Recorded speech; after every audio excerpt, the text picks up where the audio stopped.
Welcome, ladies and gentlemen, to this, your Scorpio February 2023 reading and predictions. Hi, I'm Nigel Saint James, clairvoyant.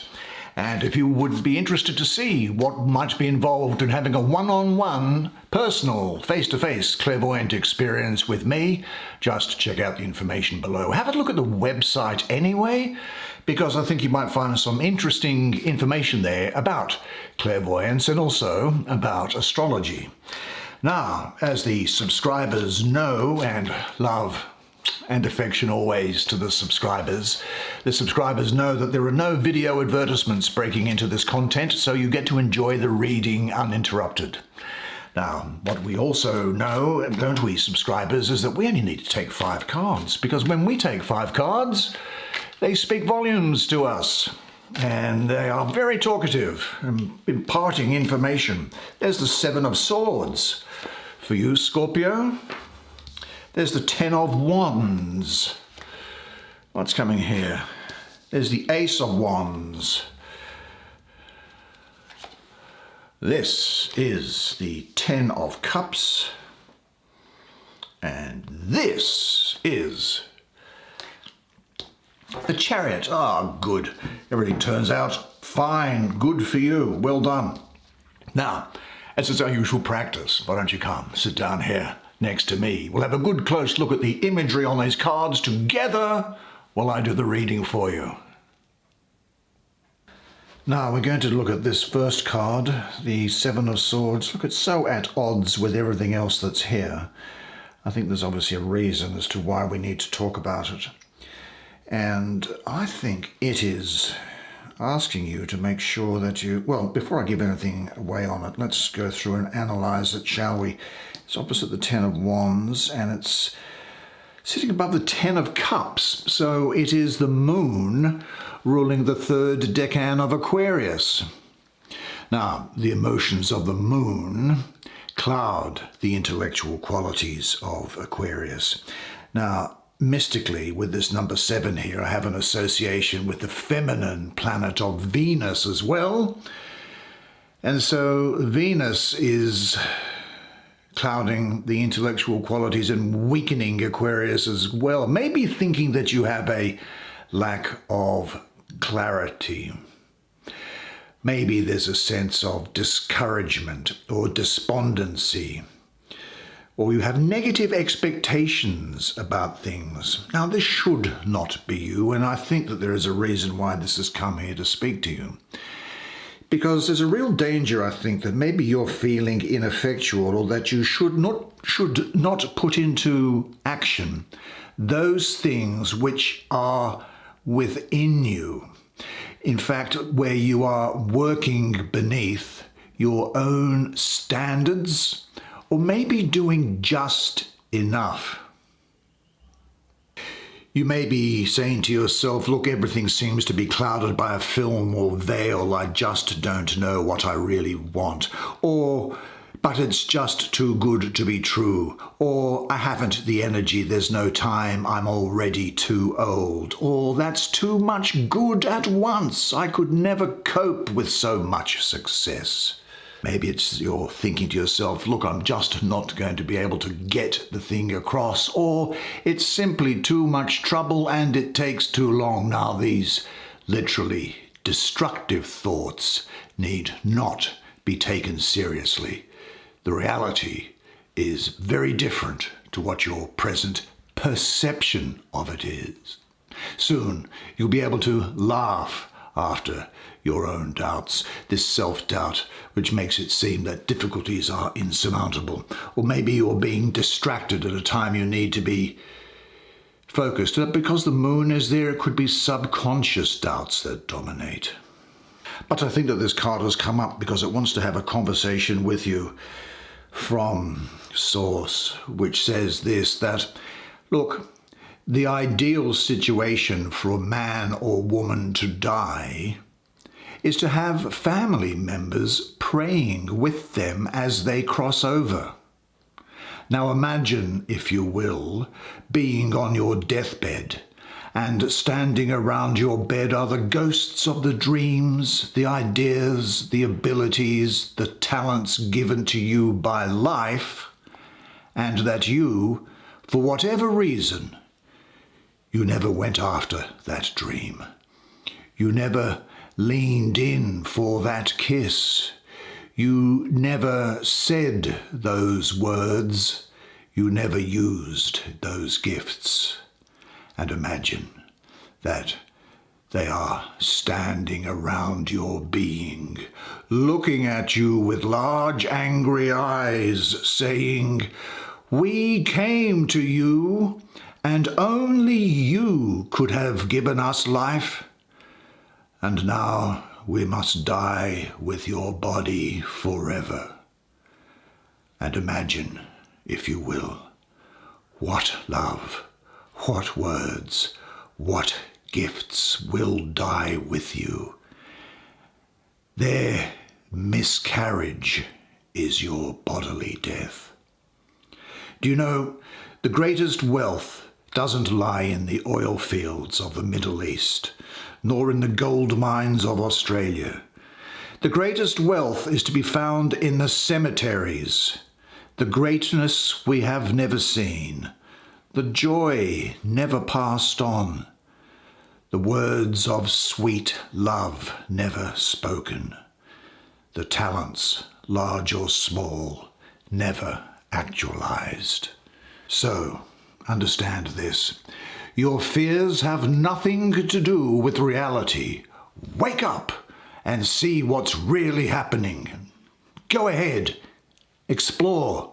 Take the chance. Don't have regrets. In what areas of your life do you diminish yourself with your own limited ideas? What talents, gifts, words, feelings are you going to let die with you? What are your constricting belief systems? How is your life going to look when you drop those doubts and breathe life into those ghosts that would otherwise stand around your bed? Say to yourself, "I master all the skills and means needed to achieve that for which I long for most deeply." Well, now we have, let's deal with what? Let's deal with, where shall we go? There's a 10, there's a 10, here's a 10. Let's have a look at this. I just like this picture, so I want to talk about it. The 10 of Cups. Very full, isn't it? There's a sense of fullness here. There's a sense of real brimming to the full. Now, where it's placed, this astrology is that of Mars ruling the third decan of Pisces, that 9th to the 19th of March. Now, Mars can often be disruptive, and so you would think, would conflict with peaceful Pisces. But I don't think that is the case here. Rather, I think what we have here is a satisfaction, a fulfillment, a fullness of you emotionally at this time, and it's radiating out. You have, the energy now has to go from here, so much of it, it'll then divulge down into the into the Ace of Swords. There's emotional stability here. I see dreams becoming a reality.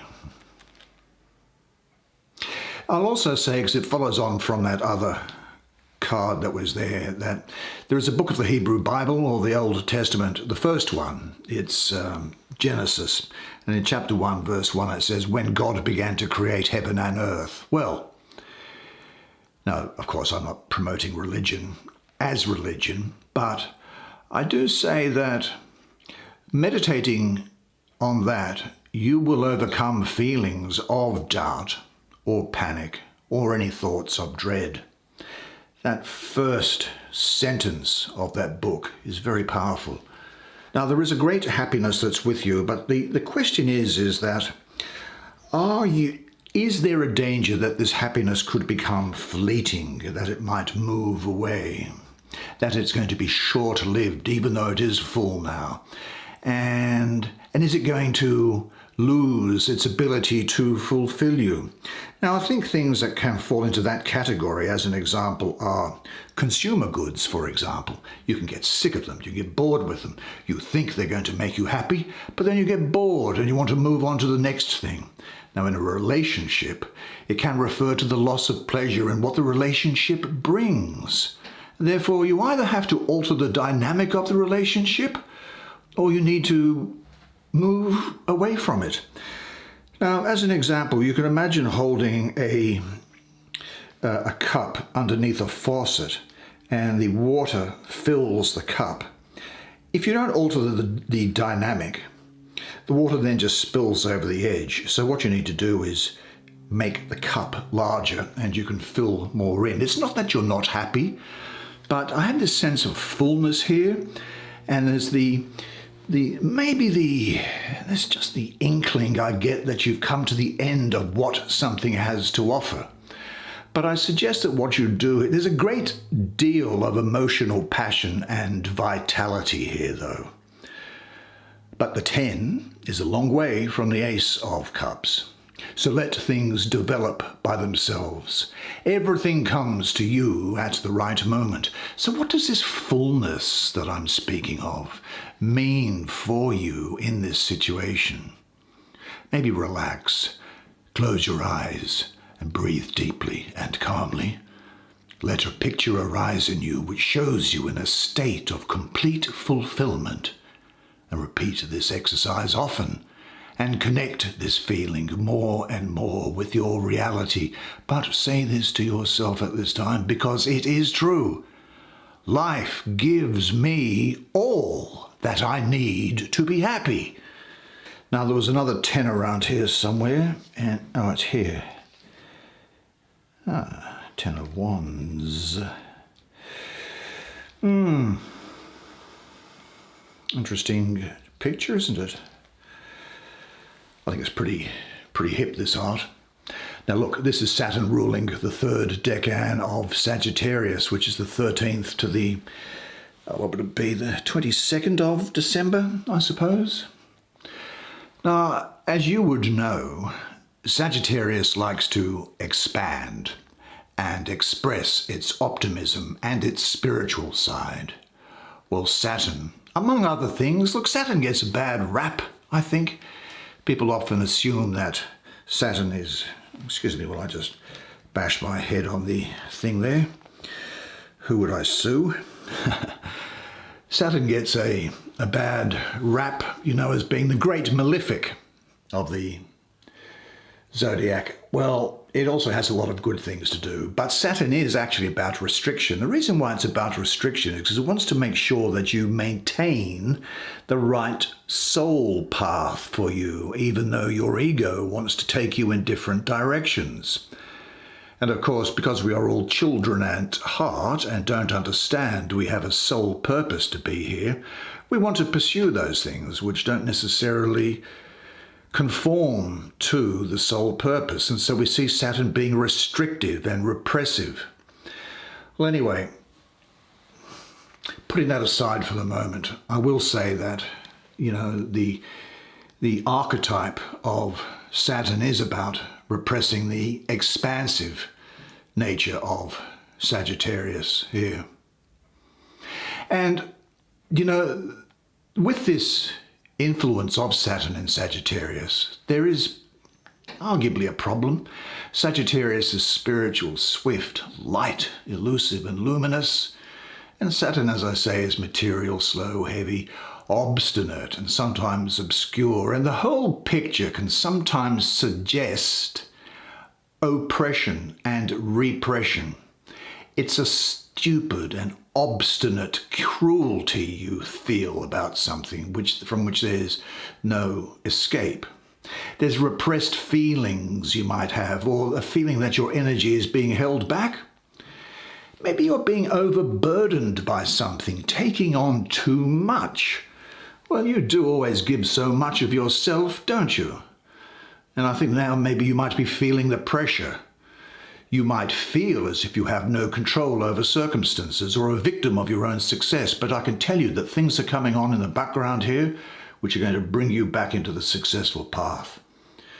Now, the Sagittarian readiness to communicate is, if you like, blocked by Saturn, and a fear can arise. Look, if you fear rejection, disapproval, or punishment, you will begin to repress your own impulses, won't you? Your strength, your vitality, and your life energy cannot be expressed. Repressed, these energies turn into irritation, rage, violence, and thoughts of revenge. Now, if this aggression finds no external outlet, you may turn it in on yourself, and it may express itself in self-denigration. So this energy here is an invitation. Recognize and end your repression, which is of your own making, and restriction of your own life impulses. This is a step towards taking responsibility for yourself and freeing yourself from unjustifiable moral restrictions and limitations. Don't have any thought for what other people's thoughts of morality are.